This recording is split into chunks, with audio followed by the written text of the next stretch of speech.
Sean todas y todos bienvenidos y bienvenidas a este espacio llamado Panóptico, un espacio creado por estudiantes y para estudiantes para brindar un análisis de la realidad nacional e internacional desde la perspectiva de la juventud. Mi nombre es José Miguel, es un honor poder estar aquí acompañándolos, soy miembro del CAP y también este día nos está acompañando también Miguel Tobón, que también es parte de este círculo académico de análisis político CAP. Bienvenido, Miguel. ¿Qué tal? Un gusto. También es un placer para mí encontrarme con ustedes y sobre todo porque este día vamos a platicar acerca de un tema bastante interesante, el cual se trata acerca del plebiscito desarrollado el 4 de septiembre en el país de Chile y que para sorpresa de muchos tuvo una contundente rechazo por parte de la sociedad. Pero para comenzar, vamos a presentar a la licenciada Ana Gabriela Santos, quien anteriormente fue la directora de la carrera de Ciencias Jurídicas en el Departamento de Ciencias Jurídicas de la Universidad Centroamericana José Simón Cañas, y que actualmente se encuentra apoyando en el Instituto de Derechos Humanos de la UCA, o bien conocido como IDUCA. La licenciada además realizó estudios en la Pontificia Universidad de Chile, en específicamente un magíster en Derecho, por lo cual ella de primera mano conoce acerca de este proceso constitucional, o bien de estas reformas constitucionales que se pueden ir desarrollando. A manera de comenzar esta charla y esta temática, quisiera preguntarle, licenciada, ¿cuál le considera que son las situaciones de carácter social que pueden dar apertura para que un ejecutivo, un legislativo o cualquier ente de gobierno quiera proponer una reforma a la Constitución? Bueno, en primer lugar, gracias por la invitación al CAP. De verdad que es un gusto para mí poder estar acá compartiendo con ustedes. Bueno, la pregunta que tú planteas es necesario abordarla desde distintas perspectivas y tú has mencionado qué se necesita para una reforma propuesta por estos órganos. Y yo más bien creo que si bien hay necesidades que son percibidas por los órganos del Estado, cuando estamos hablando de reformas constitucionales también debe de venir de un deseo, una necesidad de la ciudadanía, que se plantea y se canaliza evidentemente a través de estos órganos. Pero también hay que ver y diferenciar de qué se va a tratar, si vamos a hablar de reformas constitucionales o si vamos a hablar de un proceso de una nueva constitución. En este caso, si es una reforma constitucional, a quien le compete es a la Asamblea Legislativa, que debe de presentar una propuesta de reforma de la Constitución. Si se realiza esa reforma, hay un acuerdo de reforma, pero que no basta con eso, sino que debe de ser ratificada por una próxima Asamblea Legislativa. Entonces, eso es un poco más bien el procedimiento que se realiza. Y como otra parte tenemos ya un nuevo proceso constituyente, pero que eso ya surge pues por clamores ciudadanos de necesidades de transformación profunda del Estado. Por ejemplo, en nuestro caso no tenemos una nueva constitución a partir del 83, pero sí hay una profunda reforma a raíz de los acuerdos de paz, con nueva institucionalidad, etc. Entonces, ahí vemos ejemplos de reformas a la Constitución que nacen, surgen también de necesidades propias. Eso pasó también en Chile, no me refiero al plebiscito que acaba de suceder, sino también en el 2005 que hubo una gran reforma constitucional y también cuando se hizo la transición hacia la democracia luego del régimen de Pinochet. Entonces sí, es la idea de poder tener esa canalización de esas demandas ciudadanas por transformaciones sociales, históricas, políticas, etc. Ok, muchas gracias, licenciado. Bien, licenciada Santos, bienvenida nuevamente. Entrando en materia sobre todo este proceso de cambio de constitución que ha llevado Chile, bien mencionaba mi compañero que el pasado 4 de septiembre se dio este plebiscito constitucional con el fin de que fuera el pueblo chileno quien decidiera si se cambiaba totalmente esta constitución que fue dejada en el periodo de dictadura de Augusto Pinochet, o si se cambiaba o se optaba, mejor dicho, por esta nueva constitución que fue creada por medio de una convención constitucional, tengo entendido, pero que, para sorpresa de muchos, en especial para sectores afines al gobierno de Gabriel Boric, el rechazo se impuso ante este apruebo. Pero, ¿cómo fue, si nos pudiera explicar, este proceso para llegar hasta este plebiscito? ¿Cuál fue el camino que el pueblo chileno tuvo que recorrer para llegar a este momento específico del 4 de septiembre? Okay. Yo creo que es importante ver todo en su contexto, y el contexto a veces no se refiere a un año, sino más bien desde dónde surge esta necesidad. La idea de una nueva constitución no es nueva, no viene de un año, de 2 años, de 3 años, sino que ya se tenía esa noción de una necesidad de una nueva constitución, porque la idea era que la constitución actual de Chile pertenece a un momento específico que es a la dictadura de Pinochet. La constitución vigente de Chile fue creada por una comisión, la Comisión Ortúzar, donde Pinochet directamente delega a una persona que crea esta comisión, y esta comisión es la que lleva adelante ese proceso. Se crea la nueva constitución, pero que sabemos que era una época de dictadura y por tanto la noción es, esta constitución actual es una constitución de dictadura, que fue hecha por una comisión particular que respondía también a los intereses. Quienes se oponían a una nueva constitución señalaban, bueno, si bien originariamente era de Pinochet, ha habido varios cambios, varias reformas constitucionales que hacen que el texto original no sea el mismo y por tanto ha habido avances. En el fondo, la idea central, insisto, es hay una constitución de otro tiempo, de una época de dictadura que no corresponde a los tiempos actuales. Entonces se viene con esta idea de una nueva constitución. En la presidencia de Michelle Bachelet también hubo varios espacios para hablar sobre una posible nueva constitución. Y se tenían distintos, voy a llamarle como grupos focales, por decirlo de alguna manera, con distintos sectores. Y ahí se fue recogiendo esa necesidad de poder tener una nueva constitución, pero luego hay cambio de gobierno, entra nuevamente porque ha habido un espacio intercalado en las presidencias en Chile. Estuvo Michelle Bachelet, Sebastián Piñera, Michelle Bachelet y nuevamente viene Sebastián Piñera. Empieza su presidencia y luego sucede en Chile lo que se conoce como el estallido social, que es una situación que se dio como resultado de la gota que derrama el vaso, que fue el aumento en el pasaje de metro, donde estudiantes salen a protestar por ese aumento, que no les afectaba a ellos, sino que les afectaba a sus papás, a sus tíos, a las personas mayores. Y a raíz de esa protesta se suman aspectos históricos, deudas sociales, que van aumentando ese descontento, que hace que, bueno, hay muchas marchas y todo ese que se conoce como el estallido social. Y la demanda principal era, necesitamos una nueva constitución. O sea, al final en eso se convirtieron las demandas. O sea, algo que empezó por un pasaje en metro terminó exigiendo muchos otros derechos, porque también el problema de Chile es, primero, que al igual que muchos países en América Latina, es un país profundamente desigual, y eso es notorio, y también ese sentimiento de haber sido históricamente olvidados por el Estado, y mucho aspecto que tiene que ver, bueno, no es mi área la económica, pero que tiene que ver con eso, que limita derechos sociales, sobre todo, por ejemplo, derecho a la salud y derecho a la educación. Se solicitaba, por ejemplo, educación gratuita, también acceso de salud, porque hay un aspecto de protección del derecho a la salud muy débil en Chile, aspectos prestacionales también. Entonces, todas esas demandas se unen y lo que se pide es, necesitamos una nueva constitución. Entonces se va haciendo eco de eso cada vez más, la necesidad de la nueva constitución iba permeando. Y finalmente se tiene el plebiscito para ver si se tenía una nueva constitución. Entonces era un poco lo que les mencionaba, surge de ese clamor ciudadano donde se pide, se exige una nueva constitución. Por supuesto que no podemos decir que ese era el sentir de todas y todos los chilenos, pero sí de una buena mayoría, porque no se respondía a esas necesidades. Se tiene el plebiscito y gana el apruebo, es decir, que se quería una nueva constitución. Eso planteaba retos, porque una nueva constitución no la puede armar, y sobre todo si nos queremos desmarcar de lo que pasó antes, no la iba a hacer una comisión, no la iba a hacer un símil a la comisión Ortúzar, sino que tenía que incluir a los sectores de la sociedad.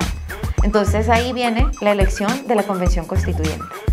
Y se hizo todo un proceso, pues nosotros no estamos acostumbrados a ese tipo de procesos, porque nosotros vamos al ejercicio electoral para cargos, asamblea legislativa, consejos municipales, presidencia, pero ahí se tuvo ejercicio electoral para elegir quiénes iban a integrar la convención. Se dieron muchos hitos importantes, como tener una convención paritaria, es decir, una igualdad de hombres y mujeres en la representación. También otro hito importante fue la representación de pueblos originarios, de comunidades indígenas. Entonces había, entiendo yo, mucha esperanza, muchos deseos y apuestas en la convención, pero también no podemos descontextualizar y viene la pandemia, se presentan otros retos, salud, inflación. Entonces, a la medida va pasando el tiempo, bueno, se van dando ciertos aspectos que van complicando también esas demandas que hicieron que surgiera la necesidad de una nueva constitución, y finalmente, y quizás después lo vamos a conversar, el mismo proceso de la convención tuvo bastantes problemas, inconvenientes, que generaron descontento en la población, y eso, sumado con otros factores, porque no ha sido una sola cosa, llevó al rechazo de este proyecto. Y un rechazo bastante notorio, o sea, no fue reñido, sino que fue un 60-30 prácticamente. Entonces, creo yo que tiene mucho que ver lo que pasó entre medio, entre ese estallido social que generó el deseo, pero ya de una nueva constitución, versus lo que pasó entre medio hasta este plebiscito. Precisamente eso iba a preguntar.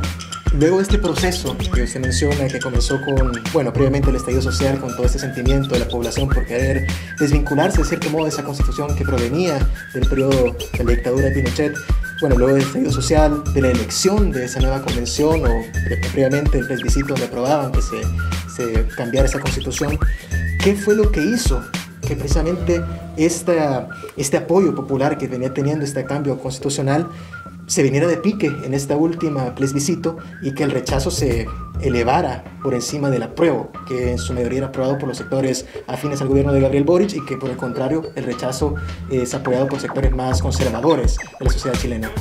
Yo creo que es una multiplicidad de factores. No es posible decir esto pasó y esto fue. También, debo decirlo, hay un sesgo de nuestra parte porque no estamos en Chile, y al no estar ahí también complica las visiones que nosotros podemos tener, porque nosotros recibimos la información, no estamos ahí completamente viviéndola. Pero de lo que he podido conocer y saber, creo yo que afectó mucho el proceso mismo de la convención como tal. En primer lugar, se dieron distintos momentos de caos dentro de la misma convención. Hubo, si lo queremos poner en modo farándula, escándalos al interior del mismo proceso, sobre todo con constituyentes electos. Creo yo que un caso más icónico fue de un convencional que abogaba por derechos de la salud, pero él mintió señalando que tenía cáncer y no tenía cáncer. Entonces toda su lucha era muy arraigada a temas de derecho de la salud, y luego dijo no, en realidad no tengo, y eso fue un escándalo, generó mucho rechazo y descontento. También por eso les mencionaba que es un poco farandulero, porque llegaron otros convencionales disfrazados. Hubo uno que en una reunión virtual se estaba duchando y su cámara encendida como en esa reunión. Entonces eso, quieras o no, fue generando descontento, poca seriedad, cómo confiar en un proceso cuando una persona que aboga fervientemente por derechos resulta que está mintiendo. Entonces eso permeó en la confianza. Luego, el cambio en la demanda de la población, porque el encarecimiento de la vida. Chile ha sido un país que de alguna manera ha gozado de una estabilidad democrática y económica, con esto no quiero decir que era un país justo e igualitario, porque eso es muy distinto, pero que de alguna manera había estabilidad. Pero de un tiempo acá, esa estabilidad se ha ido desmoronando, y los temas de los chilenos hoy en día son la inflación, el aumento de precios y la seguridad. Entonces, ¿qué pasó? Esos eran los problemas que se van enfrentando hoy en día, y la convención fue intentando incorporar otros elementos que creo yo que son necesarios, pero que no terminaban de corresponder con esas demandas, porque al final las demandas son las necesidades del día a día de las personas. Yo quiero tener dinero para comprar mis alimentos, para pagar mi renta, quiero poder caminar tranquila por la calle y no lo estoy logrando, y la convención estaba más enfocada, por ejemplo, a temas de inclusión y diversidad. Algo que hizo mucho ruido fue, por ejemplo, la inclusión de tribunales indígenas. Se eliminó también el Senado. Estaba el tema del aborto como derecho consagrado en la Constitución. Y en el fondo la idea es como que Chile quería cambios, pero no tanto.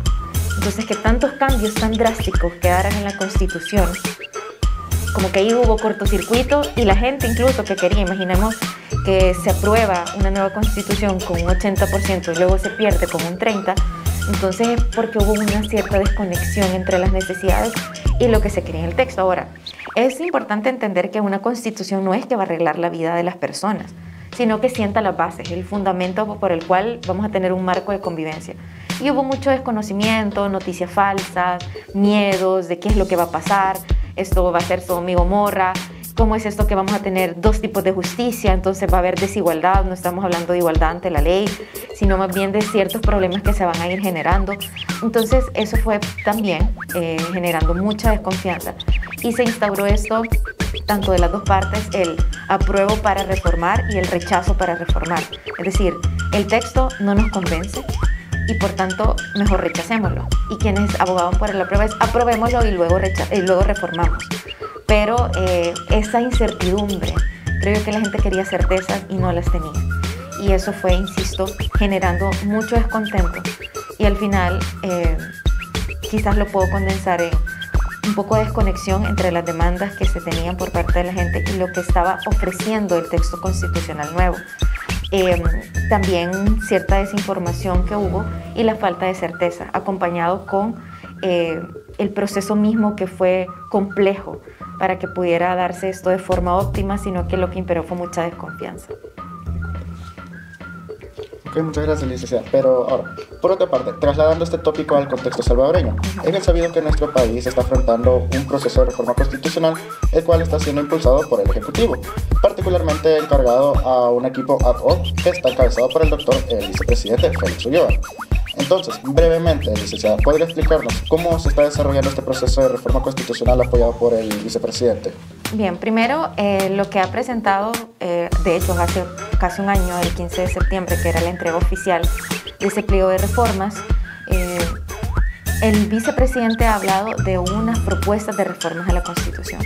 Pero por la cantidad y por el contenido de las reformas se ha hablado más bien de un reemplazo constitucional, es decir, se está planteando una nueva Constitución. Como ya les mencionaba, es muy distinto eso, porque una reforma a la Constitución se da por esa doble ratificación por parte de la Asamblea, un acuerdo de reforma en un periodo, un acuerdo de reforma en el otro para terminar de ratificar esa reforma. Que si uno dice, bueno, estas son reformas, ese debería ser el camino, pero son tantas y de tal magnitud que lo que se está planteando en realidad es una nueva Constitución. Una nueva Constitución no le corresponde hacerlo a un grupito, porque ya vimos lo que pasó también en Chile con la Comisión Ortúzar.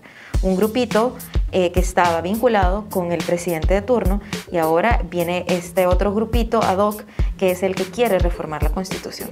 Aparte, a mí me parece grave que sea el mismo poder el que le encomiende el poder que presente reformas, es decir, un mandato del propio Ejecutivo para que se ejecuten unas reformas, y eso nos tiene que generar al menos suspicacia porque el poder siempre quiere estar ilimitado, entonces no va a ponerse candados, controles, límites, sino que al contrario, va a ver de qué manera puede manipular la norma para hacerse de más poder. Entonces, que no sea el clamor ciudadano, porque yo también digo, es válido que nos consultemos y nos preguntemos, ¿necesitamos una nueva Constitución? Creo que es sumamente válido, o sea, plantearnos esa pregunta. Porque si hacemos el paralelo con Chile, nuestra Constitución es de época de conflicto armado, ¿sí? Entonces, si vamos con ese mismo argumento, creo yo que podríamos plantearnos, pero ahora, ¿cómo? Y ese es el problema. Para mí no puede venir ese cómo por parte del Estado, por parte del poder, que diga necesitamos una nueva Constitución. ¿Por qué? O sea, ¿cuál es el argumento? Y no es una demanda ciudadana. Puede ser que no sea una demanda ciudadana porque no estamos suficientemente concientizados, porque no tenemos mucha información, porque no sabemos lo que implica, pero eso no es la demanda que surge de los salvadoreños. Así como no lo fue el 1 de mayo de decir necesitamos una nueva sala de lo constitucional. Nadie estaba abogando por eso, sino más bien quienes están en el poder. Entonces, que esta necesidad surja del mismo poder, a mí me genera desconfianza. Luego, hablar de una nueva constitución, no tenemos pues, un mecanismo establecido, dinámicas establecidas para realizarlo, pero por lo menos debe de tener una amplia inclusión ciudadana, incorporar a diversos sectores, porque eso es lo que no se ha hecho también en nuestro país. Hay sectores históricamente invisibilizados, entonces no podemos hablar de una nueva constitución que es la base, que lo realice un grupito selecto de intelectuales que creen, que saben qué es lo que necesita la población, sin incluir representación de ninguno de estos sectores. Y se puede decir, bueno, pero en un espacio abierto se podía participar si se deseaba, pero tampoco hay garantías de participación en esos espacios, sino más bien se instrumentalizaba para validar esa propuesta, cuando en realidad no es el objetivo. O sea, si yo voy a incluir a distintos sectores y grupos, no va a ser como para decir, miren, cumplí el checklist de inclusión, sino para realmente escuchar a esos sectores e incorporar aspectos y derechos que van a ser para estas personas. Y, como sabemos, derecho va a generar una obligación para el mismo Estado. Entonces, no son puros deseos los que yo voy a colocar, sino van a implicar una obligación seria para el Estado. Y eso es lo que creo yo que no se tiene contemplado, porque en realidad lo que contemplan estas reformas o este reemplazo constitucional es un gran cambio en la institucionalidad. No sé si se recuerdan que justo el año pasado, en el 15 de septiembre, que se presentó pasó muy desapercibida esa entrega, pero al día siguiente el presidente de la República, que no es un constituyente, pues, pero el presidente salió a decir que ciertos derechos que se habían abanderado que iba a ser progresista esta constitución y demás, en realidad no se iban a contemplar. Entonces ahí queda eso, que en realidad lo que se busca es trastocar la institucionalidad, pero no para modernizar, sino obviamente para intereses propios. Ya lo mencionaba usted, es bastante cuestionable el hecho de que el mismo poder, sin consultarle primero a la población, sea el que quiera venir y poner una nueva constitución. Y respecto a este tópico, hay bastantes particulares en esta reforma, como puede ser la eliminación de la Sala de la Constitucional y la creación de un Tribunal Constitucional. Otra particularidad de esta nueva propuesta es la disolución de instituciones que fueron fruto de los acuerdos de paz, como puede ser el Tribunal Supremo Electoral. Y por otra parte también se quiere alterar la cláusula pétrea, la alternabilidad en el poder, que ya no sería de 5 años, sino de 6 años, según la propuesta. Entonces quisiera consultarle, ¿cree que esta nueva constitución, en contraposición de la actual Carta Magna, beneficia más a los salvadoreños o en cuanto a derechos progresistas no hay ningún avance visible? A ver, el discurso que se tenía era ese de que es una constitución que va a proteger más derechos, ¿sí? Que reconoce más derechos. En principio, voy a mencionar dos que en teoría iban, pero que luego el presidente salió a decir que no. Y no es que se contemplaba directamente, pero se puede llegar a entender, por ejemplo, una permisión al derecho al aborto y también al matrimonio igualitario. Luego el presidente salió a decir, no, eso no va. Entonces, ese argumento de una constitución más progresista, una constitución que incluye derechos, se cae, porque ya el mismo presidente salió a decir que no. Entonces, tenemos el tema de la institucionalidad. Pero antes también, por ejemplo, y lo voy a unir con lo de la Sala de lo Constitucional, la Tribunal Constitucional, etc., se reconoce explícitamente el derecho al acceso a la información pública, cosa que en nuestra Constitución actual explícitamente no lo ha reconocido, pero se ha reconocido a nivel jurisprudencial, es decir, la Sala de lo Constitucional ha hecho interpretaciones al derecho a la libertad de expresión que señala que ahí también se incorpora el derecho al acceso a la información pública. ¿Es bueno que se reconozca explícitamente un derecho? Por supuesto. Bueno, no vamos a tener un gran catálogo de derechos porque tampoco se trata de que en la Constitución vamos a meter todo, pero es bueno, podemos ver lo positivo, pero ahora viene la otra parte.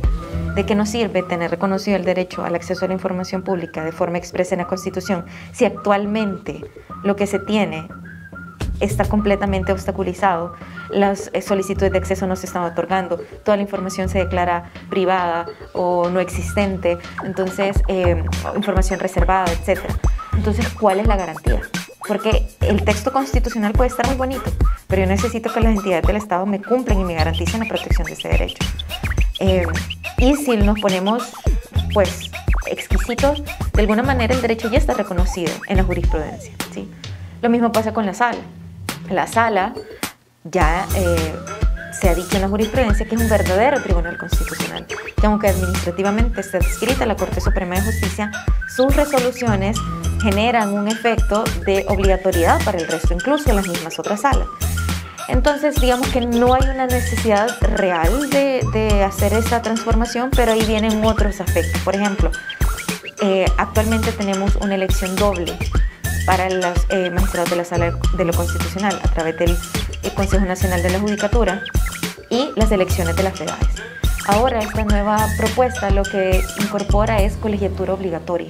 Entonces, por ejemplo, quienes somos abogadas o abogados, nos obliga a tener un colegio de abogados y nosotros vamos a elegir. Pero eso genera muchos problemas porque volvemos a los inconvenientes actuales donde quienes quedan electos de una parte, o sea, quienes provienen del listado de las FEDAES, es una votación. Y eso está bien para presidente, para diputados, pero cuando estamos hablando de magistraturas del más alto nivel que deben de tener independencia e imparcialidad, ¿cómo garantizamos esos aspectos si vamos a votarlos? ¿Y con base en qué vamos a votarlos? No siempre se vota con base en méritos, se vota con base en popularidad, que me regaló la casita, que me regaló el lapicero, por decir cosas, pues, por simplificarlo, pero en realidad esos regalitos no se limitan a un lapicero fuera de la corte o a una taza, sino que va más allá. Entonces, ¿cómo yo voy a garantizar imparcialidad a personas que van a pedir mi voto?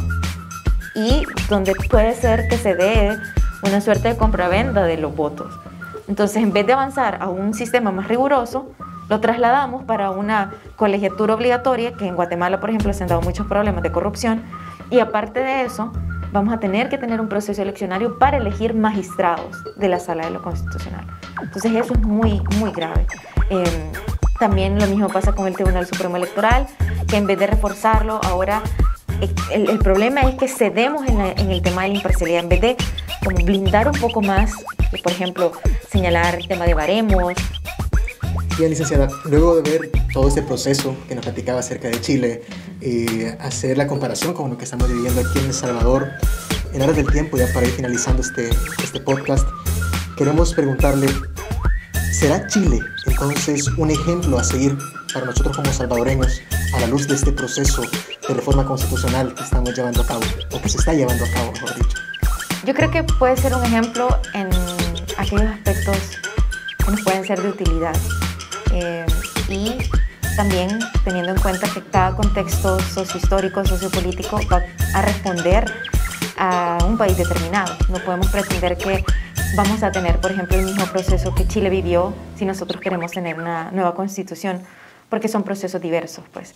Son contextos diversos, la sociedad chilena es diversa, es distinta a nuestra sociedad salvadoreña, pero lo que yo rescato de este proceso es la diversidad y la apuesta de poder construir en conjunto un proyecto en común.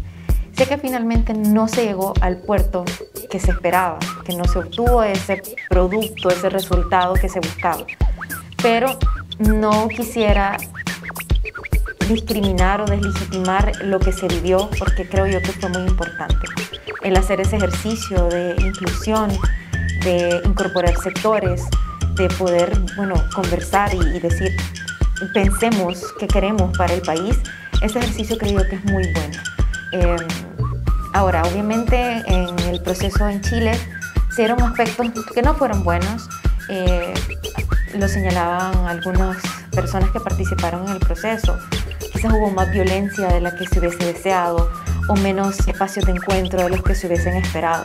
Pero hacer ese ejercicio de decir, pensemos qué queremos como país y escuchemos a grupos que han sido históricamente olvidados, eso lo rescato. Lo rescato, y también el hecho de que no sea un grupito el que designe qué es lo que va a regir en un país y cuáles van a ser las bases de la convivencia y de los derechos que se tienen. O sea, ya se hizo una vez en Chile, quisieron alejarse de eso, ahora viene otra nueva etapa de qué va a pasar luego de este rechazo. Creo yo que la necesidad y el deseo de una nueva constitución persiste en Chile. Ahora será de preguntarnos nosotros y nosotras, ¿queremos una nueva constitución? ¿Por qué y para qué? Pero que venga no de algo impuesto, no de esa idea que nos ha sembrado acá que necesitamos una reforma, sino ¿por qué queremos reformarla? ¿Para qué sobre todo queremos reformarla? ¿Qué queremos que sean nuestros mínimos acá en el país? ¿Qué derechos queremos que se puedan establecer? ¿Qué institucionalidad queremos fortalecer? Pero si esa inquietud viene desde el mismo poder, no vamos a llegar a ningún lugar que nos beneficie, sino que al contrario, porque siempre, insisto, el poder lo que menos quiere son controles. Entonces no va a haber ningún tipo de límites en ese sentido, sino que nosotros y nosotras no lo exigimos. Bien, licenciada Gabriela, pues para nosotros ha sido un placer poder tenerla en este espacio de Panóptico. Quizás últimamente ese programa lo hemos dejado un poco al aire, pero queremos volverlo a retomar y tuvimos la fortuna de poder contar con usted en esta primera ventana informativa de este podcast. Hablo en nombre también de mi compañero Miguel Tobón en agradecerle, también de todo el círculo académico. Espero que en otras ocasiones pueda estar aquí acompañándonos en más temáticas. Y a ustedes, amigos, que nos acompañan a través de este video, de este podcast, también a los que nos acompañan a través de Spotify, agradecerles su compañía y esperamos que también nos acompañen en los próximos programas y nos sigan a través de nuestras redes sociales del CAP. Nos despedimos pues. Miguel, no sé si quieres agregar algo. No, todo bien, nada más agradecerle de nueva cuenta a la licenciada por tomarse el tiempo de venir y por ayudarnos a enriquecer más acerca de este tópico. Muchas gracias, licenciada. No, gracias a ustedes por la invitación, ha sido un gusto.